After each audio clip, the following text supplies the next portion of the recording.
जब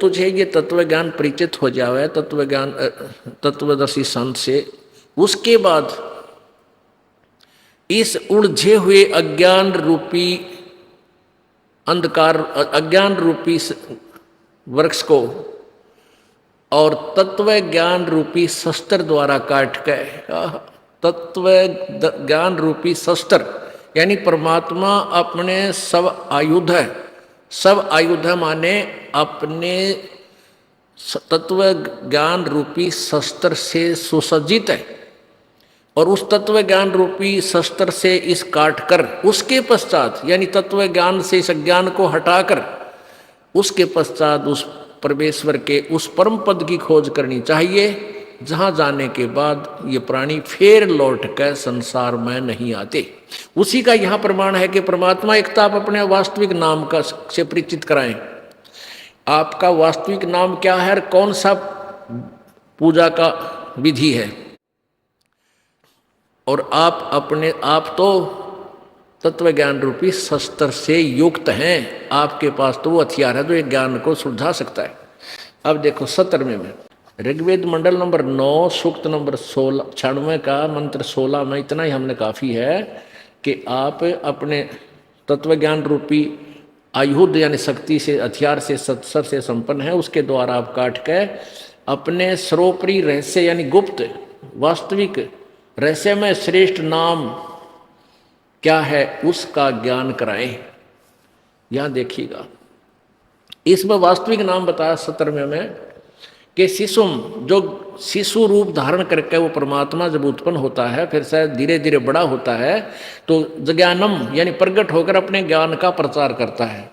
जो अत्यंत कमनीय है उसको उपासक लोग बुद्धि विषय करते हैं, और शुभंती उसकी स्तुति द्वारा उसके गुणों का वर्णन करते हैं, और विद्वान लोग वही ने उस गतिशील परमात्मा का गणेन गुणों के गुणों द्वारा वर्णन करते हैं। अब देखो ये देखा कबीर, हम इसको कबीर भी बोलते हैं, जैसे पुनर को पुनः भी बोल सकते हैं, पुनर भी बोल सकते हैं, पुनर इसको कबीर बोले तो भी न्याय संगत है। जैसे यहाँ यह है कबीर गिरभी, ये ऊपर छोटा रहे, इस भी का ऊपर भी छोटा रहे, इन्होंने इसको दो भागों में कर दिया। यहाँ पर इन कबीर को कवि दो अपसर्ग लगा दिए, हम इसको कवि ही भी बोल सकते हैं, हम इसको कबीर भी बोल सकते हैं, हलंत वाला रहे कबीर। और गिर भी माने इन्हीं के द्वारा वाणी, इन्हीं ने अनुवाद किया है, गिर भी माने वाणी द्वारा। कबीर हम इसको यूं का यूं ले लें, कबीर गिर भी, ओह कबीर वाणी द्वारा, कबीर वाणी द्वारा कावेना कवि आय है, और संत सोम पवित्र अत्यति रेभन, रेभन सन का अर्थ ये करते हैं, और सोम का अर्थ है, सोम पवित्रम का अर्थ है सोम स्वरूप पवित्र वह परमात्मा, और रेभन सन गर्जता हुआ अतिक्रमण करता है।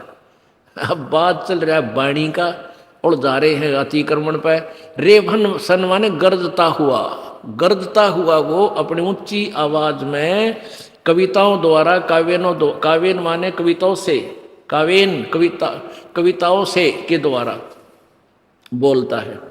अब 18वें में और कमाल कर दिया, ये देखो ऋषि मना ये ऋषिकृत सवर्षा सहस्रणित है पदवी कवि नाम है, तृतीय धामम महिष्य शिष्य संत सोम, संत सोम है विराजमानो राजती सतूप। इसका अर्थ है कि जो कवि वो परमात्मा कबीर वाणी द्वारा, कबीर गिरभी कबीर वाणी, हम लोग कहाँ लिखते कबीर वाणी, कबीर वाणी द्वारा यानी लोकोक्तियों के माध्यम से, दोहों के माध्यम से अपनी महिमा ऊंचे स्वर में बोलकर बोलता है, सुनाता है सबको खड़ा होकर के।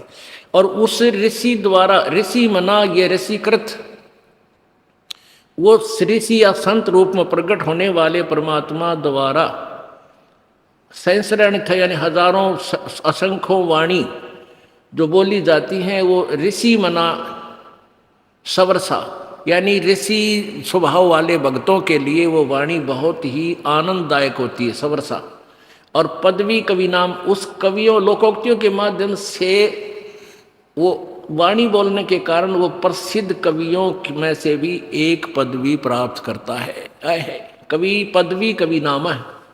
और तृतीयम धाम महीस है, उस तीसरे धाम की महान पृथ्वी पर वो परमात्मा, वो संत रूपी भगवान जो संत रूप में आता है, वो उसमें विराजमान है तीसरे धाम। अब इनके द्वारा अनुवाद देखिए, ये 18वें मंत्र का अनुवाद है।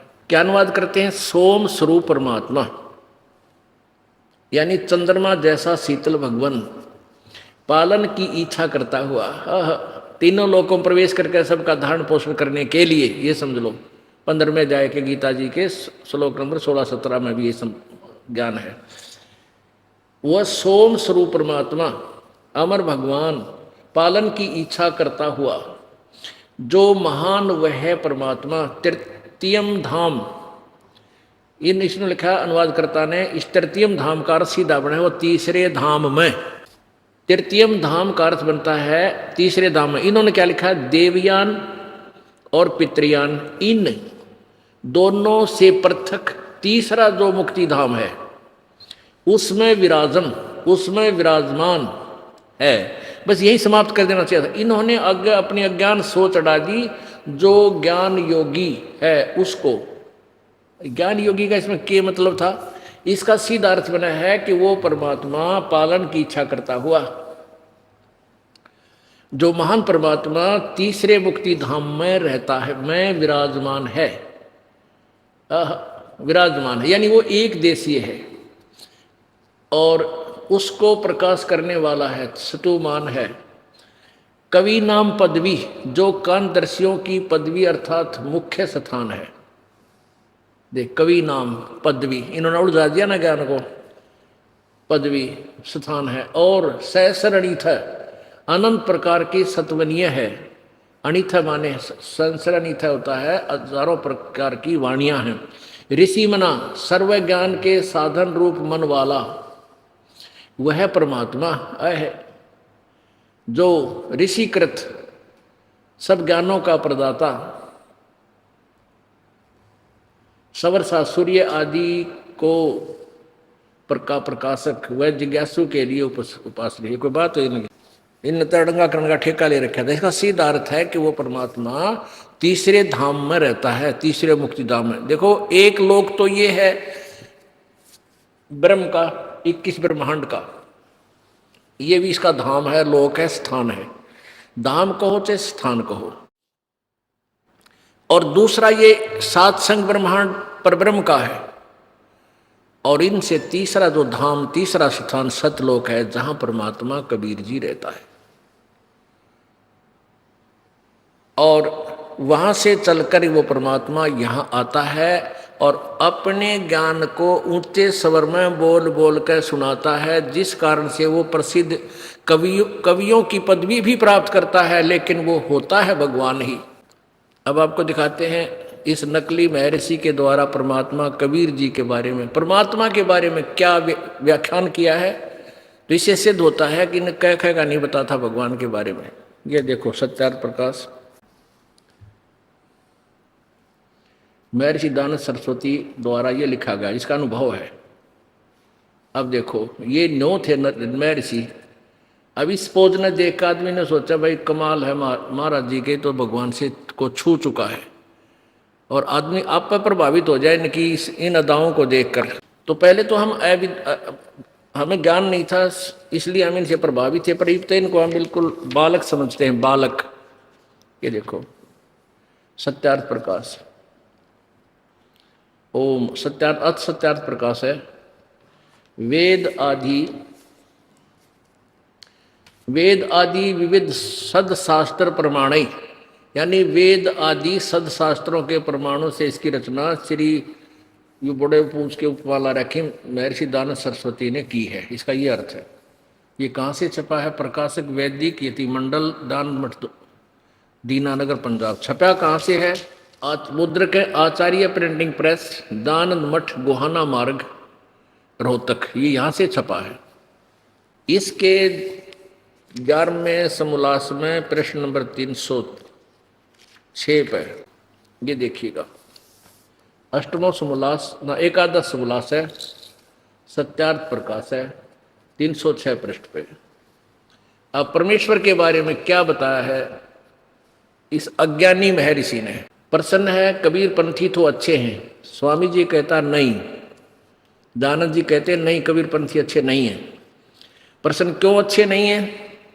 वो तो पाषाण आदि मूर्ति का खंडन करते हैं, और कबीर साहब फूलों से उत्पन्न हुए और अंत में भी फूल हो गए।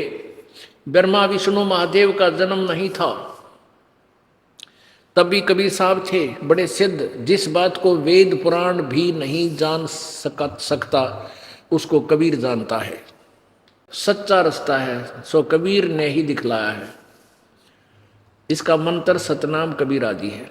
अब प्रश्न करता बात बहुत कुछ ठीक बोल रहा है, और स्वामी जी क्या अड़ंगा कर रहे हैं उत्तर देते हुए। नहीं, पाषाण तो को छोड़, वो तो पलंग, गद्दी, तकिए, खड़ाऊ, जोत यानी ज्योति जलाते हुए यह भी गलती करते हैं।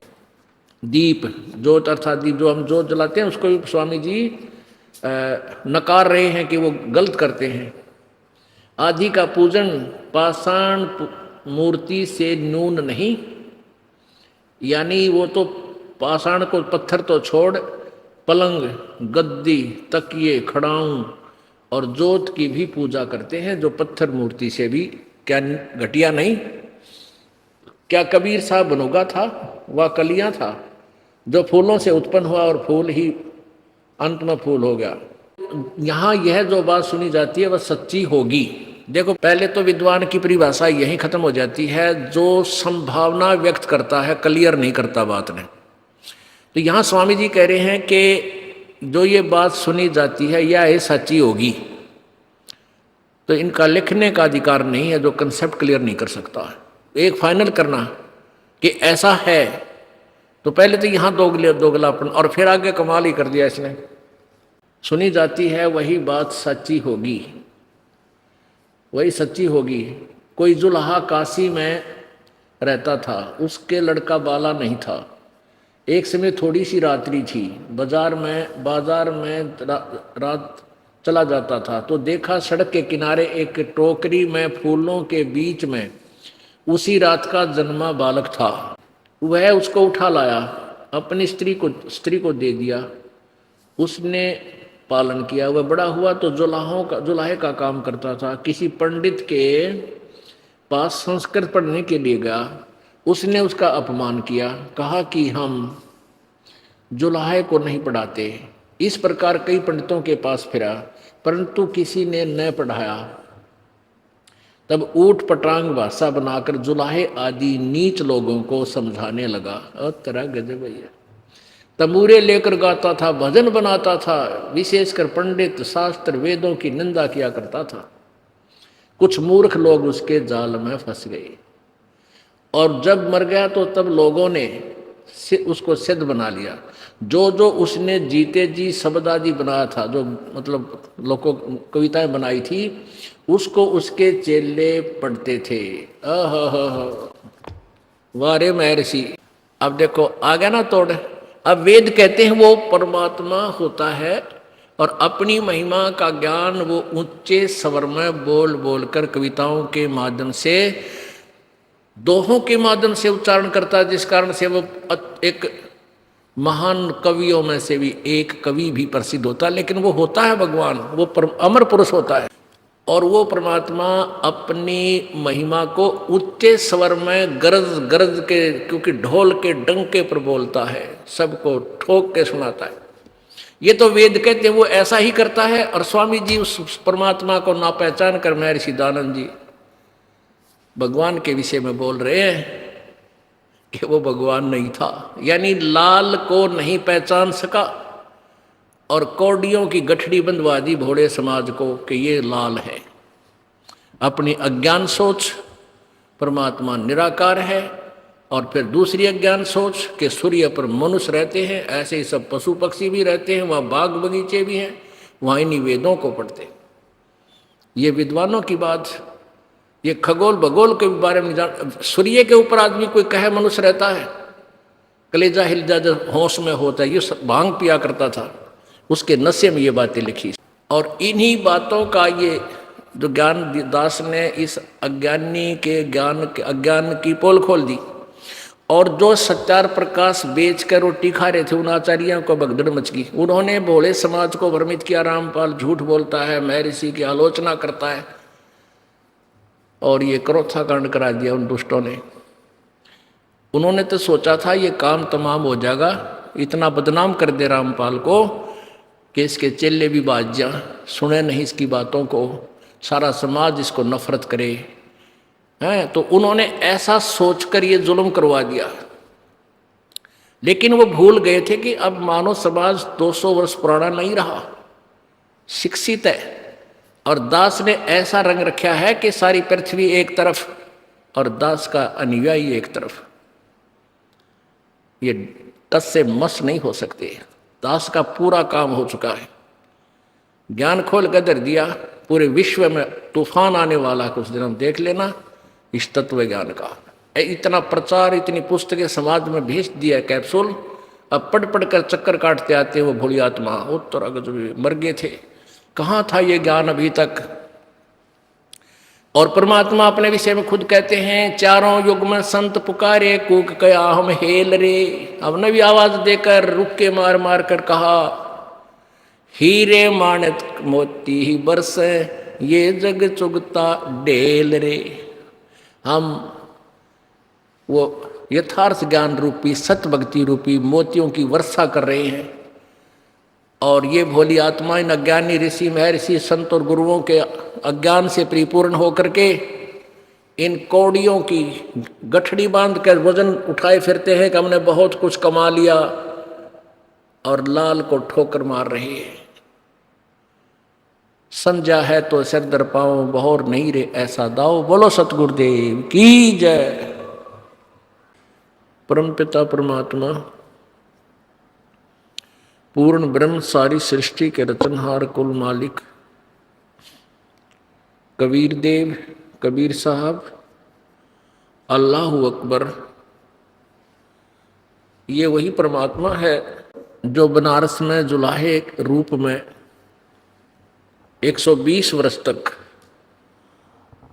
रहकर अपने तत्व ज्ञान का प्रचार करके सहस्रीर आए थे, सहस्रीर चले गए। परमपिता परमात्मा कबीर जी, कबीर साहब, ये हम सब आत्माओं के एकमात्र मालिक है।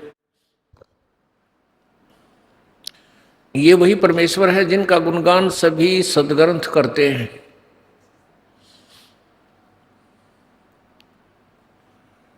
लेकिन उस परमात्मा के विषय में कंप्लीट नॉलेज, पूर्ण ज्ञान न चारों वेदों में, न गीता जी में, और न ही पुराणों में। वो कंप्लीट ज्ञान देने के लिए स्वयं ही परमेश्वर, कंप्लीट नॉलेज देने के लिए वो परमेश्वर स्वयं ही आए। और उन्होंने 600 वर्ष पूर्व अपनी अमृतवाणी में वो यथार्थ ज्ञान लिपिबद्ध करवाया। लेकिन उन नकली गुरुओं ने, डुप्लीकेट महर्षियों ने इस ज्ञान को हमारे तक नहीं पहुंचने दिया। उसका कारण ये था कि वो ये डुप्लीकेट महर्षि और नकली गुरु लोग ये कहते थे कि वेदों का ज्ञान सर्वश्रेष्ठ है, और कबीर जी जो हैं वेद ज्ञान के विपरीत बता रहे हैं। फिर कहते थे कि गीता जी और पुराणों का ज्ञान श्रेष्ठ है, और कबीर जी अशिक्षित है, अक्षर ज्ञान नहीं है, इनको संस्कृत नहीं जानते, संस्कृत भाषा से अपरिचित हैं, इसलिए ये सदग्रंथों से अपरिचित होने के कारण ये सब झूठ बोल रहे हैं।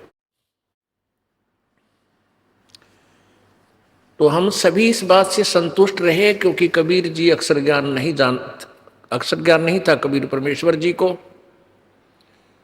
अब ये कहते हुए भी हमें शर्म आती है, लज्जा आती है कि हम कबीर परमेश्वर को ये कहें कि उनको अक्षर ज्ञान नहीं था, क्योंकि उनके दृष्टिकोण से ही हमने एक बार परमेश्वर को उसी तरह से सेट करके आगे चलना पड़ता है। वो तो सब भाषाओं के ज्ञाता, सब अक्षरों के ज्ञाता, उनको कलम उठाने की आवश्यकता नहीं। वो जो चाहे जिस भाषा को अपनी शक्ति से, अपनी ईश्वरीय शक्ति से वो सब पढ़ सकते हैं, लिख सकते हैं। एक बार एक मंत्री को सजा देने के उद्देश्य से उसको राजा ने कहा कि उसमें एक बैलगाड़ी में लगभग सैकड़ों की संख्या में, हजारों की संख्या में ये पैड होती थी, बही बोलते थे पहले, एक बही होती थी, उसको ऐसे खोल दिया जाए तो लगभग 2-2.5 फुट का कागज बन जाता था। चौड़ाई उसकी 9 इंच फुट के आसपास होती थी। तो हजारों की संख्या में बही रख दी एक बैलगाड़ी में, जितनी उसमें आई, और कहा इनको एक दिन में लिखवा के वापस ला। अब वो मंत्री साथ में 1-2 नौकर दे रखा, वो जा रहे थे। वो रो रहा था बैठा बैठा कि आज ये नहीं लिखवाई गई तो ये राजा हमें सजा देगा, भयंकर सजाएं देते थे। तो उस समय परमेश्वर कबीर जी वहां पहुंच गए, उससे पूछा भाई क्यों रो रहे हो भक्त। उसने अपनी सारी कहानी बताई। परमेश्वर कबीर जी ने अपनी सोटी उस बही का एक बार मार दी, एक बही का, और कह दिया इस समय भाई ये पूरी लिखी गई है, ले जाओ वापस। अब जो ही उस व्यक्ति ने खोल कर देखा, सभी बही भरी पड़ी है, और इस कबीर वाणी से वो व्यक्ति बड़ा खुश हुआ, वापस लेकर आया। राजा ने पूछा ये किसने लिखी है, ये कहाँ से लाए तुम कलम और इंक? उसने बता दिया ऐसे ऐसे कबीर नाम का जुलाहा है, उसने ये एक सोटी लगाई थी और सारी लिखी गई। तो उस राजा ने अपने, वो मुसलमान धर्म से संबंधित था, अपने गुरु पीर बुलाए और कहा कि पढ़कर देखो इसमें क्या लिखा है। तो कबीर वाणी के अंदर तो इन मुल्ला और काजियों को लताड़ रखा है, तो उन मुल्ला काजियों की वो सिट्टी फिट्टी गुम होगी। उन्होंने पर उस राजा से कहा कि इसके अंदर तो अपने हिंदू धर्म के विपरीत बहुत कुछ लिखा है, ये इसको समाप्त कर देना चाहिए।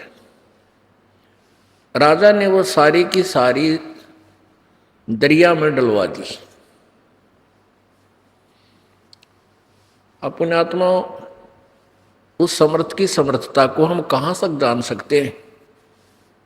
उस परमात्मा, वो परमात्मा सब भाषाओं के ज्ञाता है और वो परम परमेश्वर है। तो ये हमारे हृदय में, हम ये भी नहीं कह सकते कि वो परमात्मा अशिक्षित थे, अक्षर ज्ञानी युक्त नहीं थे, लेकिन उस समय हम ये मान लिया कि कबीर जी अक्षर ज्ञान नहीं जानते, और ये हमारे जो ब्राह्मण गुरु जी हैं ये संस्कृत भाषा के परिचित हैं, इसलिए कबीर जी जो बोल रहे हैं वेद ब्रह्मा विष्णु महेश आदि के विषय में ये गलत है। तो ये धारणा अभी तक बनी हुई थी। इसी कारण से इन नकली डुप्लीकेट ऋषि और गुरुओं ने इस यथार्थ ज्ञान को हम तक नहीं आने दिया। अब कबीर परमेश्वर जी ने इस दास के ऊपर रजा बख्शी है, मेहर की है। अब वो परमेश्वर की 600 वर्ष पहले लिखी हुई वाणी आज सभी सदग्रंथों से मेल खाती है। तो अब हम इस यथार्थ ज्ञान को पहचानेंगे, समझेंगे, परमात्मा को प्राप्त करेंगे, हम मोक्ष हो जाएंगे, मोक्ष को प्राप्त करेंगे। परमेश्वर कबीर जी ने ही आकर के हमें ये यथार्थ ज्ञान देना पड़ा, क्योंकि काल भगवान नहीं चाहता कि ये ज्ञान जन साधारण तक पहुंचे।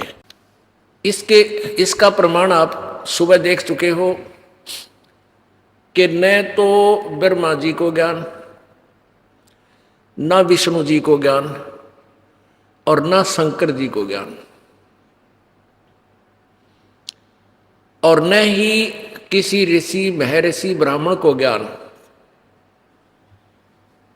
जिनको हम तोब समझा करते भी बड़े महापुरुष हुए हैं, बड़े महर्षि थे।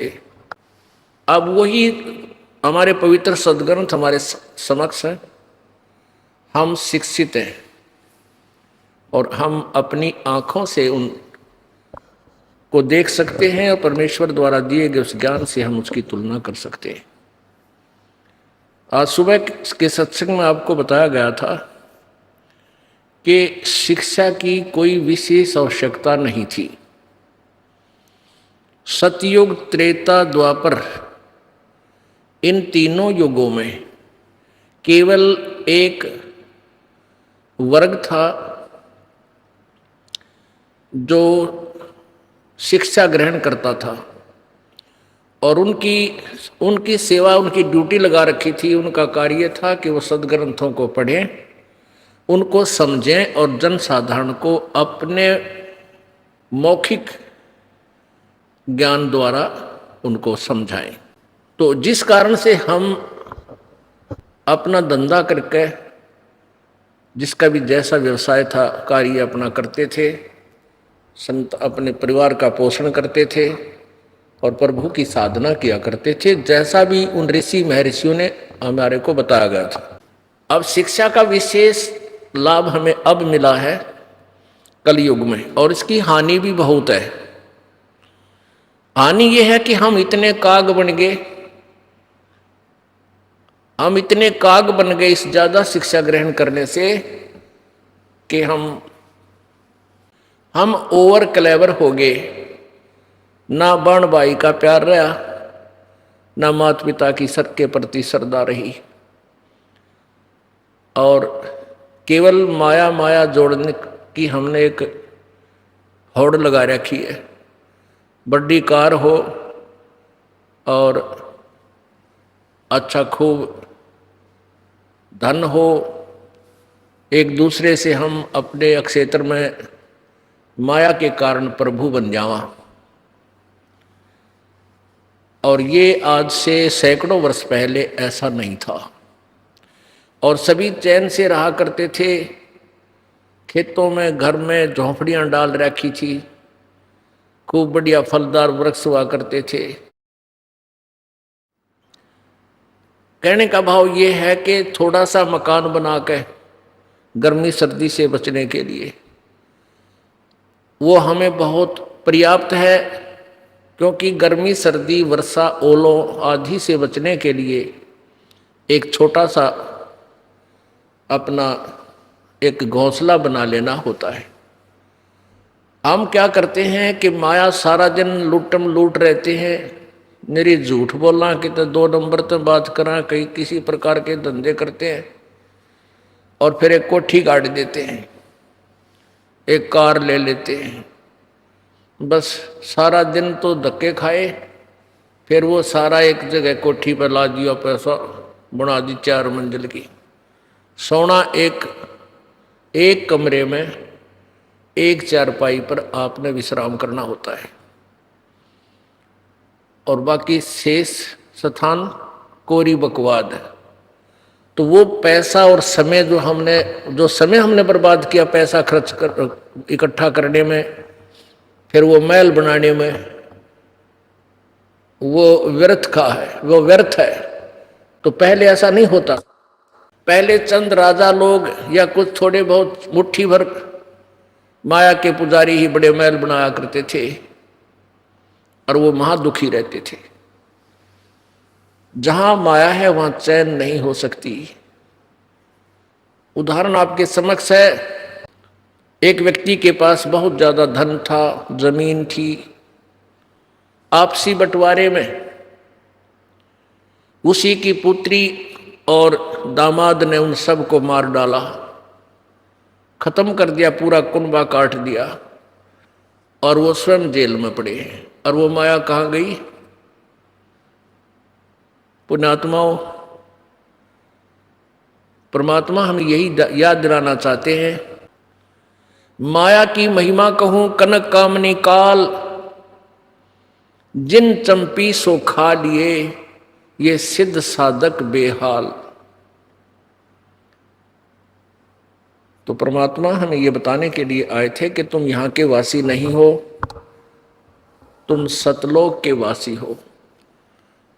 यहां आप काल के द्वारा भ्रमित, मिसगाइडेड हो और आपने इसी स्थान को जहां पर आप रह रहे हो उसको अपना मान लिया। किसी, चाहे कोई कोठी में रह रहा है या कोई किसी झोपड़ी में रह रहा है, तो आप उसी को अपना मान चुके हो। तो क्या बताते हैं परमात्मा? भाई आगे गए ना बावड़े, रहते भी सब जाहें, बिन साहेब की बंदगी कहीं ठोड़ ठिकाना नहीं। पहले चले गए उन्होंने तो वापस आकर हमें कोई ज्ञान दिया नहीं कि उनके ला के बनी, और जो शेष बचे हैं वो चले जाएंगे ऐसे ही। बिन साहेब की बंदगी कहीं ठोड़ ठिकाना ना। साहेब मेन परमात्मा भगवान। अब जैसे यहां साहेब का अर्थ थोड़ा सा हमने समझना पड़ेगा। जैसे हम परमात्मा की जब वाणी के अंदर विशेष आता है साहेब, तो हम पूर्ण परमात्मा को ही समझें, क्योंकि ये नीचे वाले भगवान राम नहीं है, ये नीचे वाले जो स्वामी हैं ये परमात्मा नहीं है। ब्रह्मा विष्णु और महेश ये परमात्मा नहीं है, साहेब नहीं है। ना ब्रह्म कंप्लीट गॉड है, ना परब्रह्म कंप्लीट गॉड है। तो कंप्लीट गॉड जो है हमारा वही साहिब है। इसलिए यह संकेत उस साहिब की तरफ है जिसके विषय में गीता जी अध्याय नंबर 18 के श्लोक नंबर 62 में कहा कि अर्जुन तू सर्वभाव से उस परमेश्वर की शरण में जा जिसकी कृपा से तू परम शांति और शाश्वत स्थानम, शाश्वतम स्थानम यानी सनातन परम धाम को प्राप्त होगा। सनातन परम धाम कहो, शाश्वत स्थान कहो, चाहे सतलोक कहो, यानी सदा रहने वाला स्थान, उसको सतलोक कहते हैं। तो हमारा जो साहेब है वो परमात्मा कबीर जी है। अब यहां समस्या आती है इस दास के सामने कि ये दास ने बड़े स्वाभाविक भाव से कह दिया कि ब्रह्मा विष्णु महेश ये परमात्मा नहीं है, ये स्वामी नहीं है। यानी जो स्वामी हम सिद्ध करना चाहते हैं वो ये भगवान नहीं है। अब ये कहने से आम व्यक्ति को बहुत बुरा महसूस होगा कि भाई बड़ी बात कही जाता है, ब्रह्मा विष्णु महेश भगवान नहीं है। ये सच्चाई है और आपको अभी प्रत्यक्ष करते हैं। हमारे भगवान ने तो बहुत पहले कहा हुआ था ये बातें कि चतुर्भुजी भगवान कहावें, हर डोर बंधे सब आवें। ये कोटिक करता फिरता देखा, हर डोर कहूं सुन लेखा।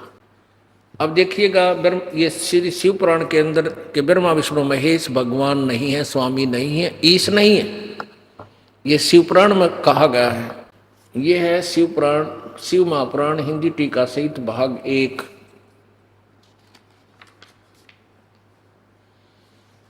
श्री शिव महापुराण, इसके अनुवादक हैं विद्या अवरिधि पंडित ज्वाला प्रसाद जी मिश्रकृत हिंदी टीका सहित खेमराज प्रकाशन, श्री कृष्ण दास प्रकाशन, बंबई। इतना। अब इसमें एक समय ब्रह्मा जी और विष्णु जी का इस बात पर विवाद हो गया। ब्रह्मा जी कह रहे हैं कि मैं तेरा बाप हूं, विष्णु जी कहते हैं कि मैं तेरा बाप हूं, तू मेरे नाभि कमल से उत्पन्न हुआ। इस बात पर दोनों का झगड़ा हो गया। फिर इस काल भगवान ने, जो ब्रह्मा विष्णु महेश का पिता है, उसने उनके बीच में एक खंबा खड़ा कर दिया, एक बहुत ही चमकीला। तो ये दोनों झगड़ा भूलकर उसको ढूंढने लग गए, उसके ऊपर नीचे के छोर को, यानी एंड को। इनको कुछ पता नहीं लगा। फिर वो स्वयं ज्योति निरंजन काल शिव रूप में प्रकट हुआ। ज्योति निरंजन काल जो है शिव रूप में प्रकट हुआ, और उसने उन दोनों को फिर क्या कहा, ये देखिएगा। इसी शिव पुराण के अंदर जो अभी आपने देखा था, इसके शिव पुराण विद्वेश्वर संहिता 17 पृष्ठ, विद्वेश्वर संहिता अध्याय नंबर 9 भाग 1। भगवान ने, यहां देखो, नंदीकेश्वर बोले, इस प्रकार भगवान ने नम्र हुए ब्रह्मा और विष्णु पर अनुकरण करके उनके युद्ध में जो परस्पर उनकी सेना मारी गई थी, उसको अपनी शक्ति से जीवित किया, जीवा कर उठाया। फिर क्या बोला वो, मेरे सकल और निष्कल भेद से दो रूप हैं, परंतु और ईश्वर नहीं है। इस प्रकार उनके दो रूप नहीं हो सकते। पहला सतम रूप और पीछे मूर्तिमान रूप धारण किया। इसमें ब्रह्म रूप निष्कल है और ईश्वर रूप सगुण है। मेरे ये दोनों रूप सिद्ध हुए हैं, दूसरे किसी के नहीं हो सकते। इस कारण तुम दोनों को अथवा दूसरों को ईश्वर तब की प्राप्ति नहीं हो सकती। ब्रह्मा विष्णु को कह रहे हैं। ब्रह्मा विष्णु को ये ज्योति निरंजन काल शिव रूप धारण करके कह रहा है, तुमने जो अज्ञान से अपने को ईश माना, अपने को भगवान माना, यह बड़ा ही अद्भुत हुआ। उसके दूर करने को ही मैं रण स्थान में आया। अब तुम अपना अभिमान त्याग कर मुझ ईश्वर में अपनी बुद्धि लगाओ और मेरे प्रसाद से लोक में सब अर्थ प्रकाश करते हैं।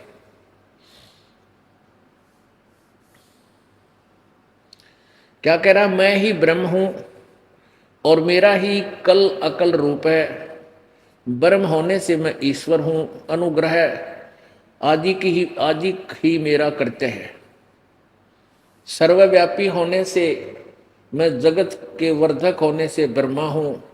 हे केशव, ब्रह्म केशव समता व्यापक होने से मैं आत्मा हूं।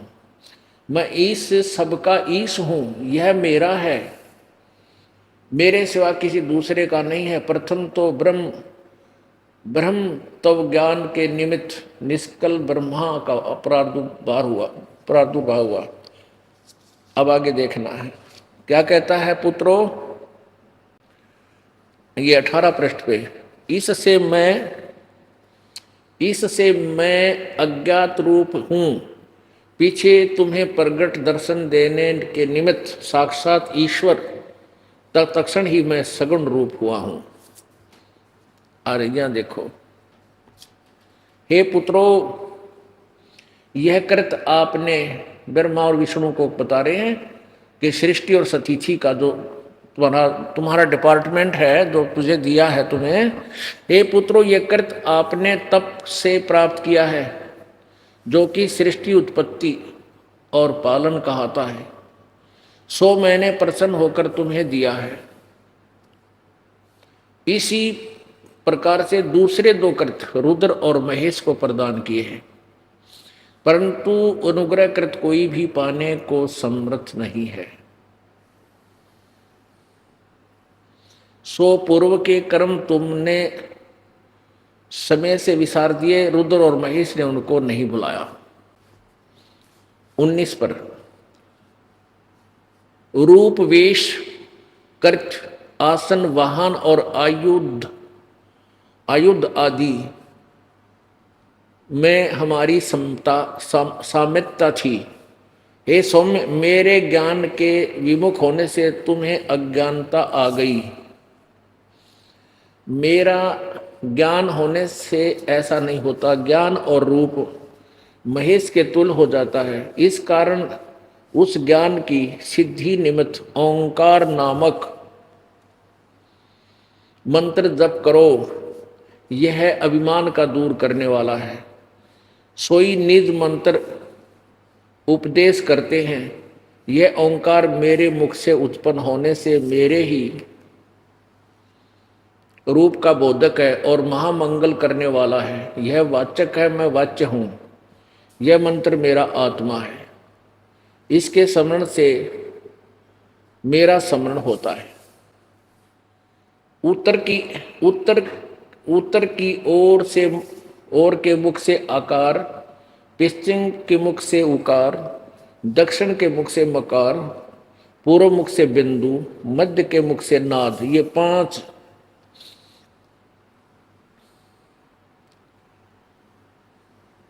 उत्पन्न हुआ। इस प्रकार ये 5 प्रकार से निर्गत हुआ। यह एक होकर ओम ऐसा एकाक्षर हो जाता है। अब इस ज्ञान से हमें बहुत लाभ हुआ। एक तो स्पष्ट हुआ कि ब्रह्मा विष्णु महेश से अलग कोई और शक्ति है जो शिव रूप धारण करके इन सभी को ब्रह्मा विष्णु महेश रुद्र को संबोधित कर रहा है और स्पष्ट कर रहा है कि मैं अब प्रगट हुआ हूं, मैं गुप्त रहता हूं और मेरा ओंकार ओम एक अक्षर है। गीता जी अध्याय नंबर 8 के श्लोक नंबर 13 में कहा है, ओम इति एक अक्षरम ब्रह्म व्यवहारन माम अनुसमरण यह प्रयाति तजंदेहम सयाति परमाम गतिम। गीता ज्ञान दाता भी ये काल है। ये श्री कृष्ण जी में प्रवेश करके बोल रहा है और स्पष्ट करा कि मेरा एक ओम अक्षर, मेरा एक ओम अक्षर है मुझ ब्रह्म का उच्चारण करके सिमरण करने का, और जो इसको अंतिम समाज तक सिमरण करता है वो मेरे वाली परम गति को प्राप्त होता है। अभी दास ने एक शब्द कहा था कि ब्रह्मा विष्णु महेश ये भगवान नहीं है। ये शब्द हमारे परमात्मा कबीर जी ने 600 वर्ष पहले बोला था, जिसके ऊपर उन लोगों ने, उन नकली ऋषियों ने, गुरुओं ने, ब्राह्मणों ने पूरे मानव समाज को परमात्मा का शत्रु बना दिया था कि दुल्हा झूठ बोलता है, ये ब्रह्मा विष्णु महेश को भगवान नहीं मानता है। आज इस पवित्र शिव पुराण ने उसको समर्थन दिया परमात्मा की वाणी को कि ब्रह्मा विष्णु महेश ये भगवान नहीं है। परमात्मा कौन होता है? जो केवल सुख दे दुख ना दे, जो अजर अमर हो, जिसकी जन्म मृत्यु कभी ना हो, वही परमात्मा यानी ईश्वर हो, परमेश्वर होता है। और ब्रह्मा विष्णु महेश अविनाशी नहीं है, इनका जन्म मृत्यु होता है। अब यहां भी एक समस्या खड़ी हो जाती है कि ब्रह्मा विष्णु महेश अविनाशी नहीं है, ये कैसे बोल दिया? अब दिखाते हैं, हमने बोला नहीं, ये पढ़कर सुनाया। अब देखो, श्रीमद् देवी भागवत गीता प्रेस गोरखपुर से प्रकाशित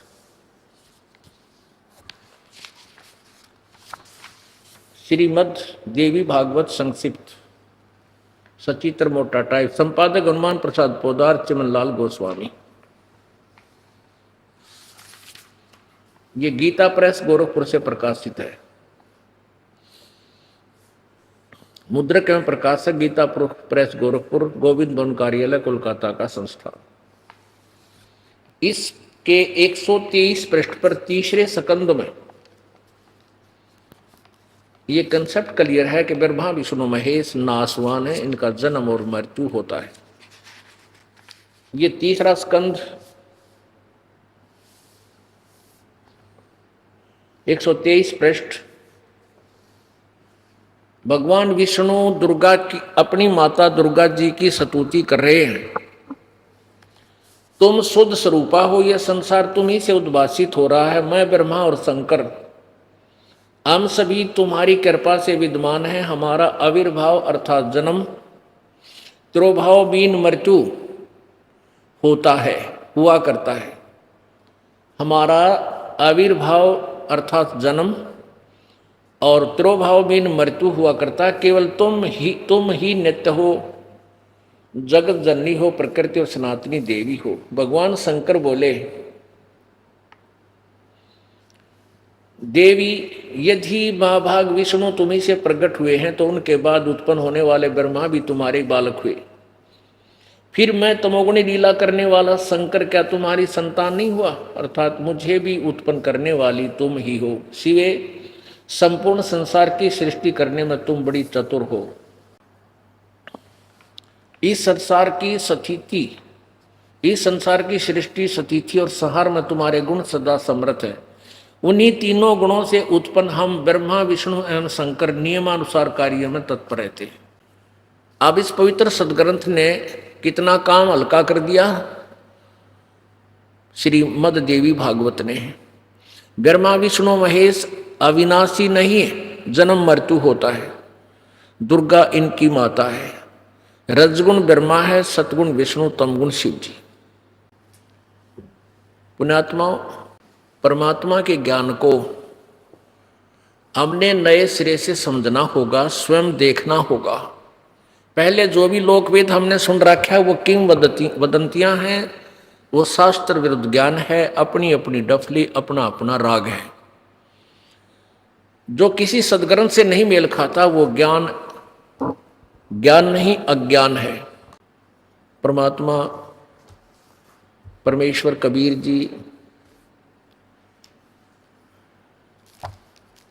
हमें आकर के उन्होंने समझाया कि तुम इस देश के वासी नहीं हो, तुम यहाँ के रहने वाले नहीं हो, तुम्हारा लोक सतलोक है। और काल भगवान ने तुम्हें यहाँ भ्रमित करके इस झूठे सुख में आपको फंसा के रखा हुआ है, आपको कर्म आधार से बांध रखा है। भाई जैसे कर्म करेगा वैसा तुम्हें फल मिलेगा। और कर्म हम कैसा करते हैं? हम जितना भी कर्म करते हैं वो सारा पाप इकट्ठा करने का ही करते हैं, क्योंकि जो आत्मा की तरफ है वो भगवान को चाहती है। मन का अपना कार्य है, वो यहाँ सांसारिक सुखों को चाहता है। और एक ही शरीर में ये दो एलिमेंट हैं जिनका आपस में स्वभाव में भी बहुत अंतर है। इसलिए ये प्राणी शुभ काम नहीं कर पाता। कहते हैं पृथ्वी ऊपर पग जो धारे, करोड़ जीव एक दिन में मारे। अपने पेट के लिए घर से निकलते हैं और सारा दिन में करोड़ जीवों की हिंसा करके हम शाम को बिस्तर पर विश्राम करते हैं।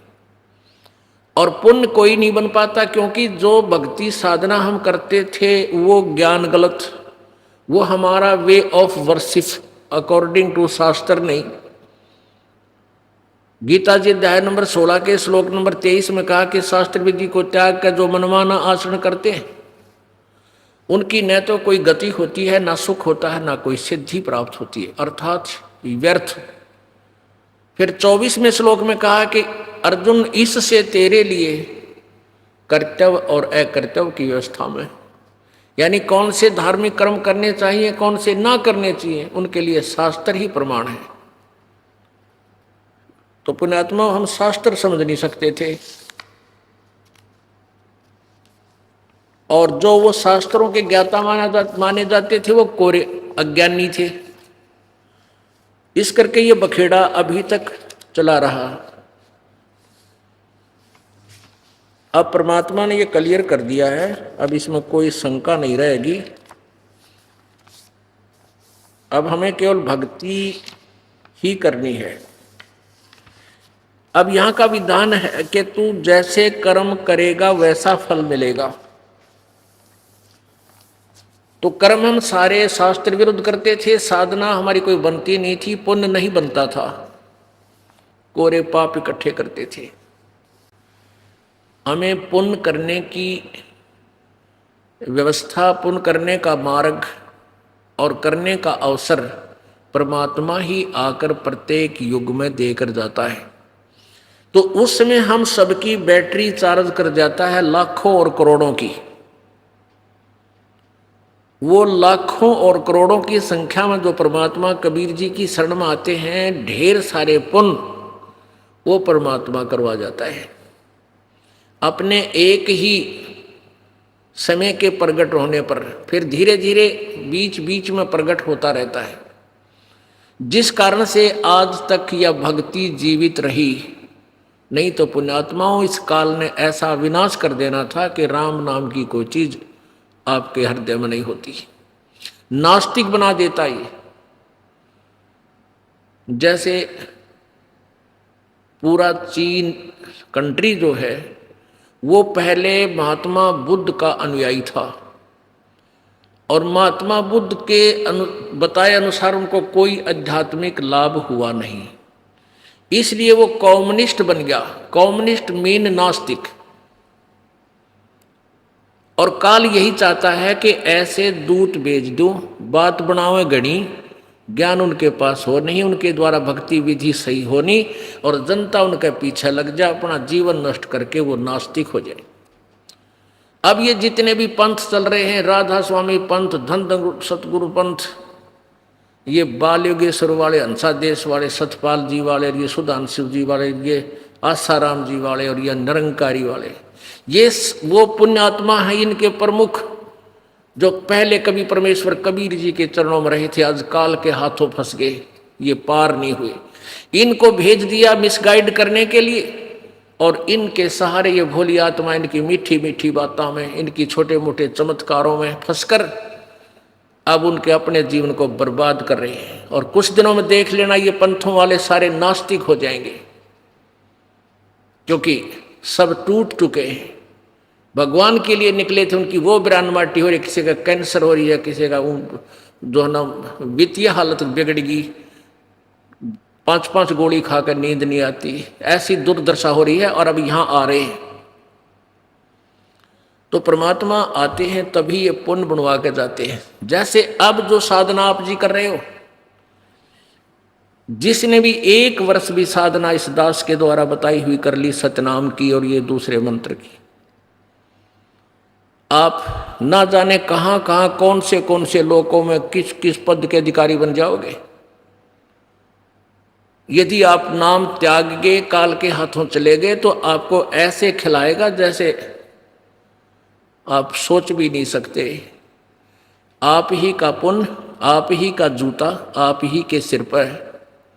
जैसे आपने पढ़ा कि ब्रह्मा और विष्णु, तुमने ये दोनों जो पदवी पाई है अपने तप से पाई है और मैंने दी है।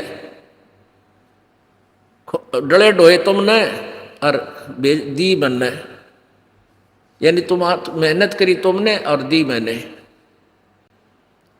तुम्हारी ही कमाई तुम्हें प्रदान कर दी। जैसे बच्चा पढ़ता है, MA BA BSc कर गया, कोई और ट्रेनिंग आदि कर ली तो गवर्नमेंट उसको जॉब दे देती है, लेकिन वो मेहनत परिश्रम उससे का किया हुआ प्रफुल्लित हुआ है।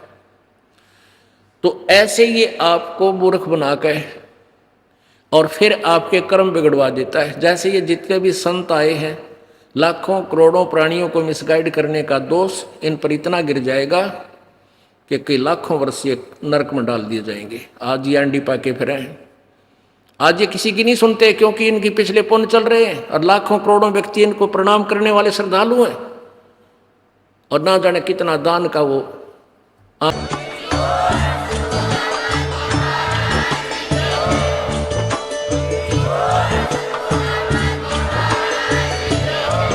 सब्सक्राइब करें लास्ट भक्ति यूट्यूब चैनल को और बेल आइकन को प्रेस करें ताकि आने वाली वीडियो की नोटिफिकेशन आपको मिलती रहे सत साहिब।